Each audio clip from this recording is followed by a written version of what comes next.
Bonjour à tous et content de vous retrouver aujourd'hui pour cette nouvelle vidéo. Alors dans celle-ci, nous verrons 5 commandes Windows qui sont quasi indispensables que vous devriez connaître absolument. Et tout ceci changera en fait votre manière de travailler. Sans plus perdre de temps, passons directement au vif du sujet.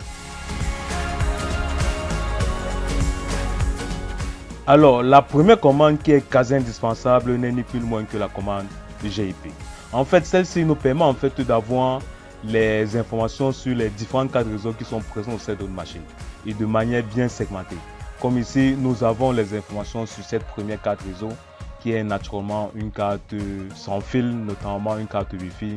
Ici, nous avons la suivante qui est naturellement une carte réseau en Bluetooth. Et ici, nous avons forcément la carte qui est forcément en Ethernet. Donc, c'est-à-dire que cette commande nous permet en fait d'avoir les informations de manière détaillée et de manière segmentée pour les différentes cartes réseau qui sont présentes au sein de notre machine. Ce qu'il faut savoir, c'est que c'est une commande qui est similaire beaucoup plus à la commande ipconfig qu'on rencontre beaucoup plus souvent. Mais sauf que celle-ci, en plus d'apporter ces informations-là, vous segmente ça de telle enseigne que même si un novice arrive là, il peut avoir directement un visu ou bien un aperçu des différentes informations sur les différentes cartes réseau que nous avons. Et ce qu'il faut aussi savoir, c'est que cette commande GIP est forcément l'alias de la commande naturellement GetNet IP Configuration, comme vous voyez là. Donc c'est forcément son alias. Et ce qu'il faut savoir que l'alias ici pour les commandes naturellement à PowerShell n'est ni plus loin que le diminutif qui permet notamment de ne pas taper absolument toute la commande. C'est juste de taper cet alias et ça va nous renfermer les informations sur toute la commande. Donc voilà la première commande qui nous est quasi indispensable, que nous pouvons déjà employer pour notre quotidien. La deuxième commande qui est tout aussi importante que la première n'est ni plus loin que la commande test connection, comme vous voyez là. En fait, celle-ci est assez similaire à la commande ping. Pourquoi? Parce qu'elle nous permet en fait de faire des tests de connectivité sur les autres différentes machines du réseau. Mais sauf que elle est différente de la commande ping dans la mesure où elle peut faire un test de manière simultanée pour les différentes machines. Comme ici, nous avons le test pour la machine en 8.8.8 ainsi que en 9.9.9 et en 1.1. Et tout ceci est séparé nécessairement de la virgule.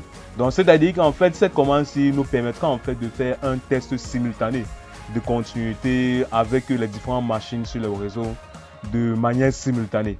Donc vous allez juste mettre test connection et cela précédé forcément des adresses IP de ces différentes machines là. Donc c'est une commande qui est tout à fait indispensable pour nous permettre en quelque sorte de gagner du temps si nous ne voulons pas faire le ping chaque fois sur chaque machine spécifiquement.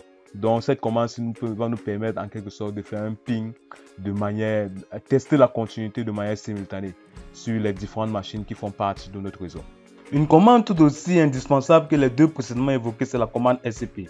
En effet, celle-ci va nous permettre en quelque sorte de faire une copie sécurisée des différents fichiers en fait de notre machine vers une machine forcément distante sur le réseau. En effet, j'ai préparé en fait pour cette démo un serveur naturellement qui tournant naturellement sur Windows Server 2022 et on va essayer de faire la copie sur une machine client, notamment sur Ubuntu naturellement qui tourne naturellement sur la 20.04 que j'ai préparé là. Et si on va naturellement sur la machine sur Ubuntu et qu'on va nécessairement taper IPA ici, vous constatez moi qu'il est en 192.168.42.44. Donc voilà nécessairement son adresse qui est sur le réseau. Et si on va un peu lister son répertoire courant avec naturellement la commande ls, on s'aperçoit ici qu'il n'y a rien que le fichier index.html à l'intérieur. Donc nous allons essayer de faire donc une copie entre notre serveur et ainsi que cette machine. Et pour ce faire, si nous rentrons effectivement au niveau du serveur ici et que on exécute naturellement ipconfig, on voit ici la suffisance que elle a une adresse en 192.168.42.195. Et si on essaie un peu de faire le ping en fait sur la machine client, on s'aperçoit effectivement que le ping, il y a vraiment nécessairement une connectivité. Ce que nous allons faire par la suite, c'est que nous allons rendre sur le bureau et nous allons essayer de voir un peu le dossier pour lequel on va faire une copie sur la machine distante sur le réseau. Si on va dans le dossier ici que vous voyez sur le serveur et quand on ouvre par rapport à ce dossier là, vous voyez les différents dossiers, fichiers qui sont à l'intérieur, naturellement VirtualBox et ainsi que d'autres fichiers. Nous allons essayer donc de faire donc la copie en fait de ce dossier-ci sur la machine en fait qui est sur le réseau. Et rien de plus simple, nous allons nous rendre sur l'onglet sur PowerShell. On va nécessairement exécuter ces différentes commandes, notamment scp- suivi du -r, qui veut dire naturellement que la copie doit être réversible, c'est-à-dire que tous les dossiers ou bien tous les sous-dossiers à l'intérieur de ce grand dossier-là seront copiés intégralement sur la machine distante. Suivi naturellement de l'adresse du chemin, le chemin en fait de notre dossier que j'ai mis là, qui est notamment nouveau dossier-docs que vous voyez là. Suivi en quelque sorte de l'adresse en fait de notre machine client. Comme c'est une machine qu'on a forcément installée SSH là, que vous voyez, c'est pour ça que j'ai mis ici IT suivi en fait de l'adresse de cette machine client là. Et j'ai mis le 2 points /home/IT qui est naturellement le répertoire commun de ce dossier. Et quand on essaie de l'exécuter, vous voyez que la copie est tout en train de partir. Donc à la fin de la copie, vous allez voir nécessairement apparaître ces dossiers en fait que nous avons copiés sur la machine distante. Maintenant, dès que la copie est terminée, rentrons donc maintenant sur la machine distante. Et si on refait ls, vous voyez effectivement que la dossier ou bien le dossier qui était sur notre machine ou bien sur notre serveur a été effectivement copié sur cette machine. Donc cette commande en fait nous permet en quelque sorte de faire une copie sécurisée des différents fichiers ainsi que des différents dossiers à travers nos machines. Donc c'est-à-dire quittant d'un système d'exploitation Windows pour Linux et inversement. Donc cette commande en fait nous sera bénéfique quand nous allons faire en quelque sorte une copie de fichiers, même si nous n'avons pas de disque amovible. Une autre commande aussi indispensable que les précédentes que nous avons vues, c'est la commande invoke web request. En fait, celle-ci va nous permettre en fait de faire un téléchargement des différents fichiers depuis une machine distante ou bien depuis directement Internet. En effet, cette commande en fait est similaire à la commande wget qu'on retrouve naturellement dans les environnements de Ubuntu ou bien curl qu'on retrouve aussi dans les environnements Linux. Elle est beaucoup plus similaire à ces deux différentes commandes. Alors, s'il faut faire un exemple en fait avec cette commande-ci, naturellement la commande invoke web request, je suis allé en fait sur le site ici là de VLC. Naturellement, j'ai envie de télécharger en fait ce fichier .exe en ligne de commande en utilisant en fait cette commande-ci.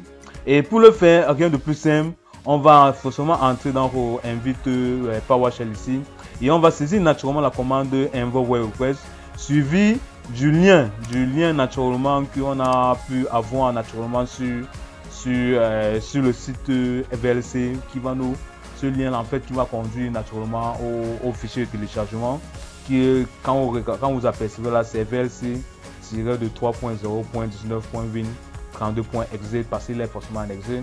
Et la commande sera aussi suivie naturellement de out file comme vous voyez là naturellement et aussi du dossier pour lequel on va stocker en fait nos fichiers qui sera bien téléchargé. Et ce dossier n'est en l'occurrence que un nouveau dossier DOS qui nous a certainement permis pour faire cette copie directement, pour faire la copie sur à travers pour la précédente commande que nous avons fait.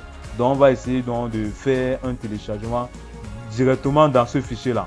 Donc le téléchargement de VLC à partir directement dans ce fichier là.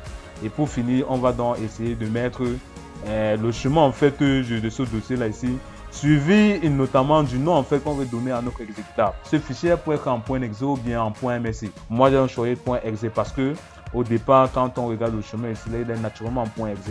Donc on va forcément mettre comme chemin de dossier ici là avec le nom du fichier à télécharger .exe. Et du moment où c'est fait, on va naturellement appuyer sur entrée et vous voyez là qu'il est en train de télécharger. À la fin du téléchargement, donc je vais un peu essayer d'avancer la vidéo. Et quand ça sera donc fini, et vous vous apercevez qu'avec moi ici là, que quand on rentre effectivement dans le dossier, vous voyez que notre commande VLC est bien téléchargé.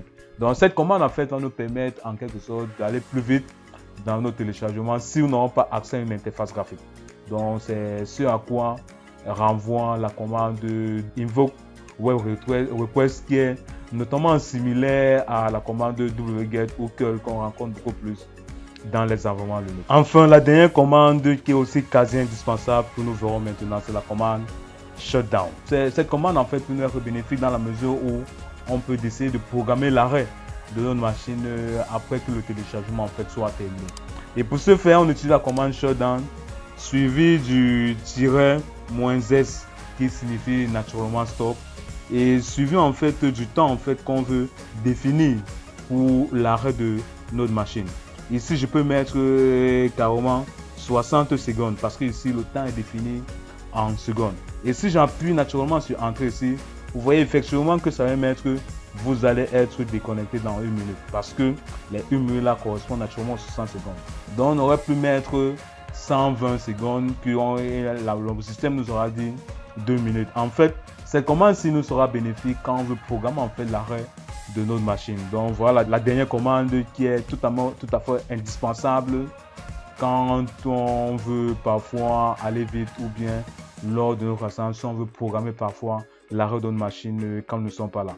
Et pour arrêter juste ça, si nous ne voulions pas que cette machine s'éteigne avant les 60 minutes, on va juste faire la commande suivie du -A. Donc, qui va en fait arrêter ce processus-là. Vous voyez que quand je vais exécuter ça, le système certainement va vous demander en arrière-plan que votre machine va certainement s'arrêter, va annuler en fait la programmation qui a été faite. Donc voilà, c'est une commande qui est totalement indispensable, qui nous sera en fait bénéfique si nous voulons l'approprier en fait dans notre quotidien. On arrive dans le thème de cette vidéo et dans celle-ci, vous avez appris notamment les 5 commandes qui sont quasi indispensables et que vous ne vous en passerez plus jamais et que vous allez en fait les adopter en fait dans votre quotidien. Alors cette thématique vous a vraiment intéressé ou bien cette vidéo vous a vraiment plu, n'hésitez donc pas de la liker, de la partager massivement afin que nous sortions en fait des vidéos de qualité. Sur ce, on se dit à bientôt pour une nouvelle vidéo.